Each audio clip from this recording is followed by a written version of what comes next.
What if all the 7 countries of Indian subcontinent come together and form one greater nation, or we better say Greater India?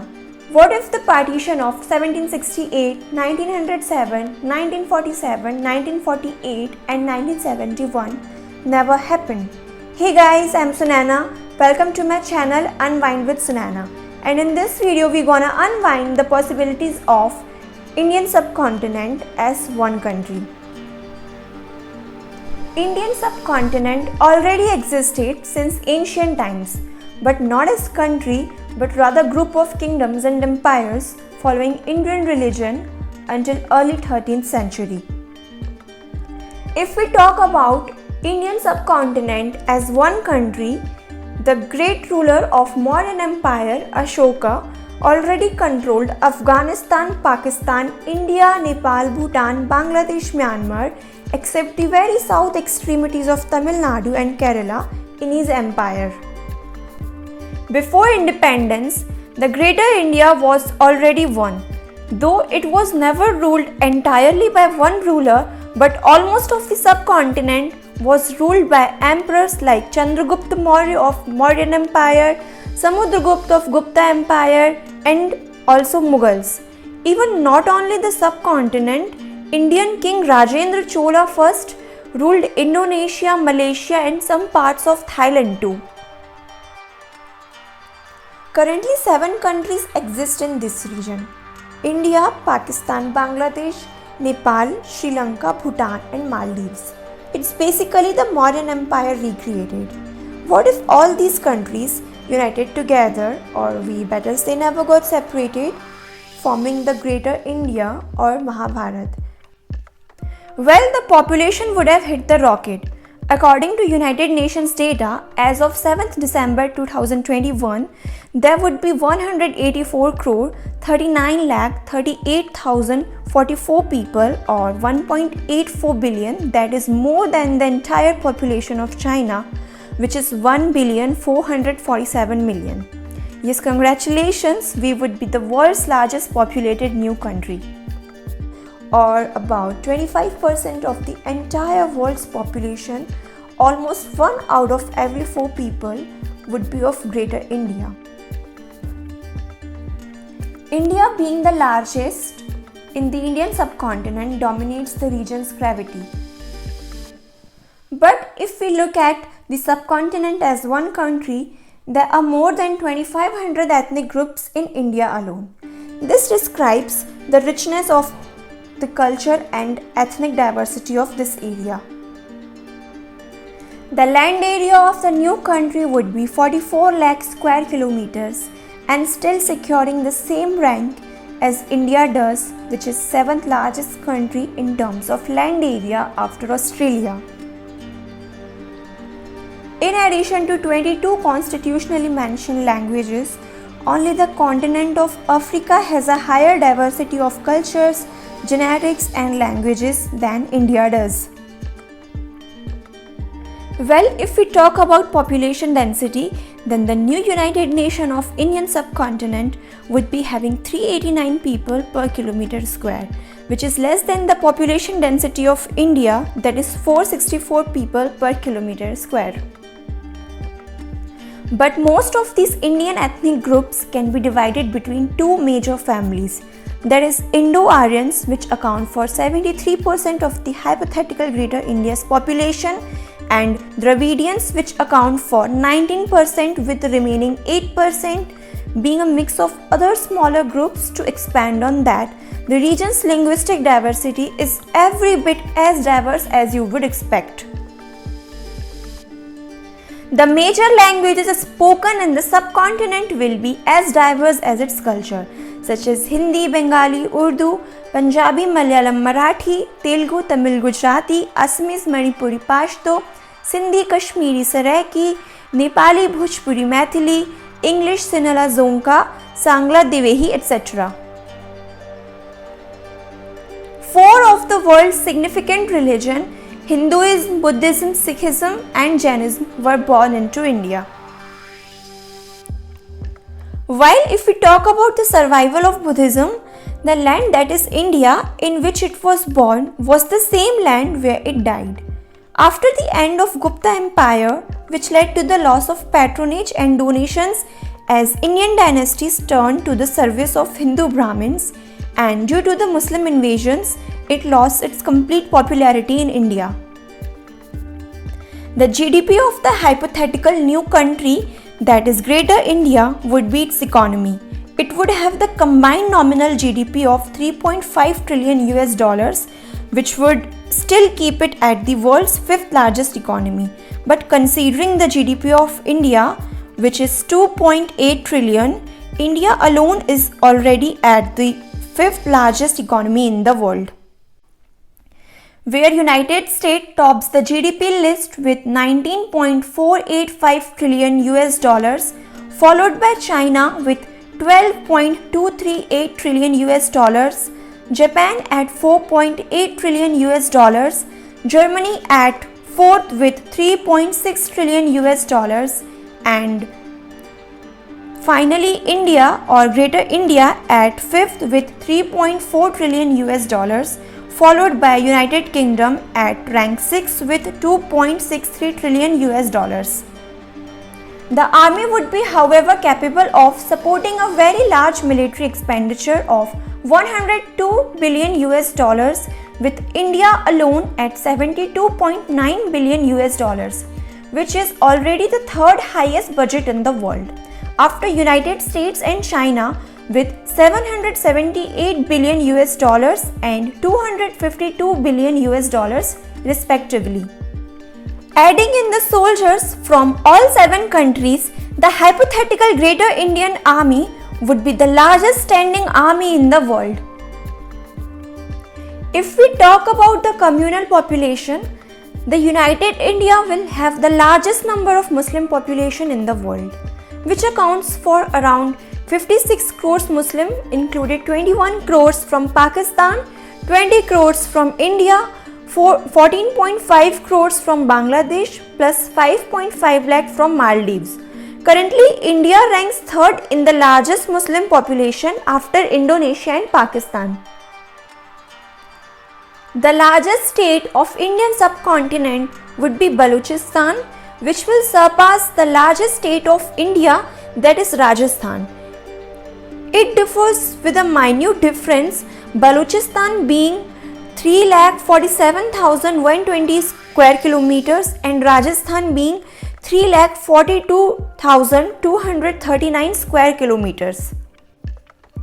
However, if we talk about the economic prosperity of the region, the annual per capita income of the newly formed United Subcontinent will be rupees 2,22,000 or 2,960 US dollars, which is way more than the per capita income of India with rupees 1,42,000, Pakistan with 89,000, Nepal with 65,000, Bangladesh with rupees 1,90,000, and way less than the per capita income of Sri Lanka with 2,75,000, Bhutan with rupees 2,34,000, and at last Maldives with rupees 5,59,000.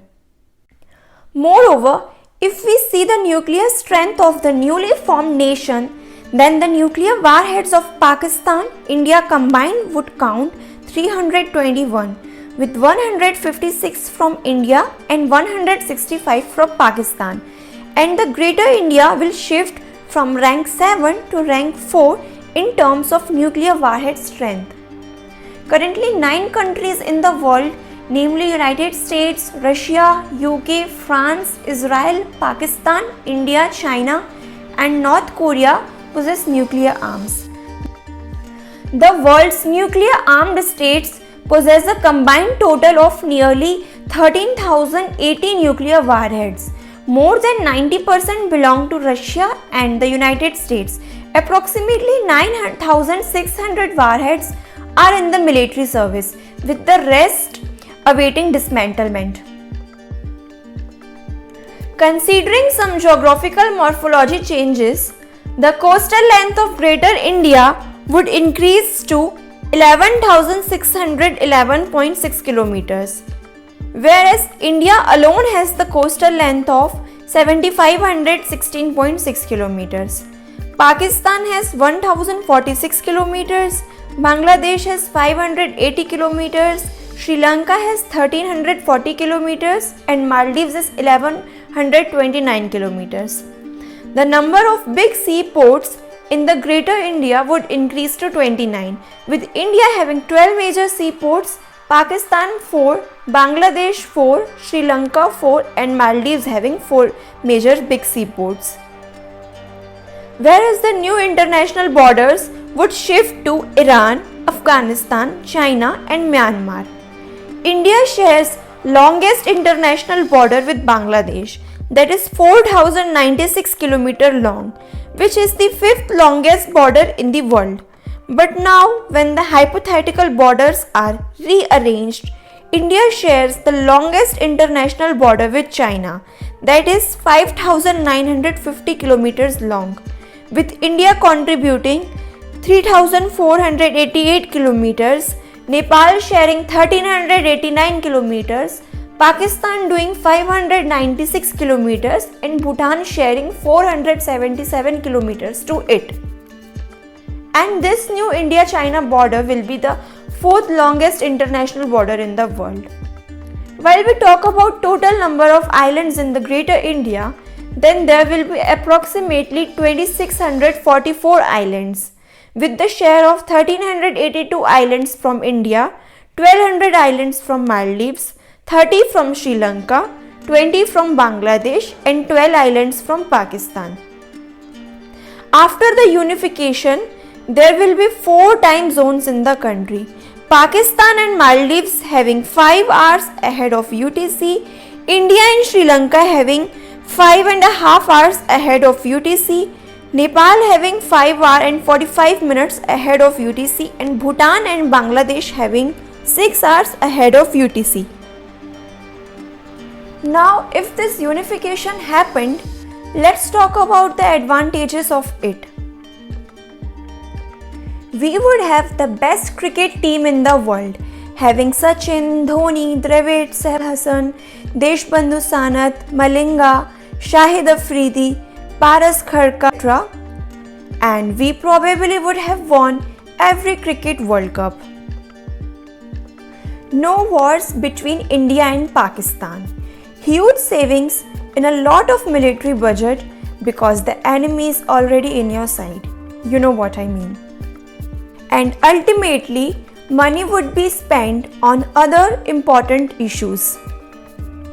No concept of Hindu and Muslim minorities, which means no religion-based political parties, which equals to more peace. We could generate a higher tourist revenue as we would have a larger territory and the whole of the Kashmir would be a safer place to travel. As the result of Indo-Pak unification, there would be no conflict for Kashmir. Unification causes less border to manage and less high conflict zones. The most important thing about the unification of Indian subcontinent is it could give a more stronger front to China's illegal expansion policy. Provided the huge human capital of the Indian subcontinent, a major boon to the production would be fostered. It's to increase in the export and ultimately the economic prosperity would be achieved. The wounds of partition will no longer remain.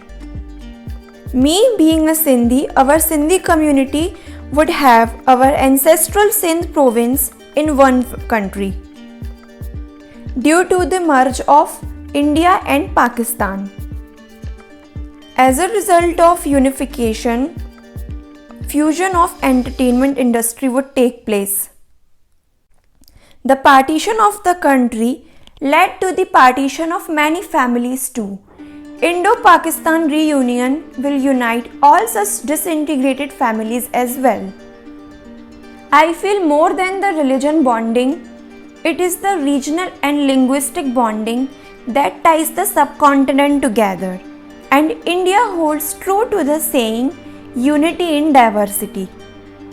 No visa will be required while traveling from Amritsar to Lahore. Both Punjabs will be united. Moreover, a visa-free travel to rest of the 6 countries of the Indian subcontinent. We will have 2 Hyderabad's. The students of rest of the 6 countries would have access to IITs, IIMs and vice versa. There would be a lot of cuisine options available. After the unification, CPEC would be abolished, that is China-Pakistan Economic Corridor. China had directly drawn land route line from Kushgar to Gwadar in Pakistan, which benefits its trade immensely. If Indian subcontinent reunites, the Indian government would never allow China to continue it. Before partition, there was a Iran-India natural gas pipeline project, and regarding the same, there were 2 proposed pipelines in South Asia. The first was Turkmenistan-Afghanistan Pakistan-India pipeline, that is TAPI. And the second was Iran-Pakistan-India pipeline, IPI. However, it never came into existence due to the partition. After unification, there can be high chances that such projects would be initiated. Now, let's talk about some disadvantages of this unification. This would result in a huge population surge. A larger territory would require strong administration, which for a new unified country would be a difficult task to manage in the initial days. Due to the unification of diverse regions, more regionalism would occur. There can be more internal conflicts due to the religious and political factors. There would be a big issue of the remaking of the constitutional provisions. Problems like whose election commission will oversee the elections. This would give rise to questions like whose constitution should prevail, whose Supreme Court will be more supreme, and the troubled northwest frontier provinces will be a part of India. The messy Afghanistan will be in India's neighborhood. A lot of geopolitical equations in the region would be changed, as China's friendship with Pakistan, Gulf's relationship with India, USA's relationship with both the countries, and Indo-Pak Union would bring about drastic changes in the international politics concerning South Asia. However, Greater India's literacy rate would go down with 76.8%, while Maldives has the literacy rate of 99.73%, Sri Lanka having 91.71%, India having 77.7%, Bangladesh having 75.6%, Nepal having 67.9%, Bhutan having 66.56%, whereas Pakistan having 59.13%. Since we cannot declare unification overnight and make the subcontinent as one country, but at least we can become close like European Union nations are amongst themselves. And let's not fire hate speeches for the neighboring countries. So guys, this was all about it. Let me know in the comment section, what do you think regarding the subcontinent as one country? And if you liked the video, like, share and subscribe to my channel.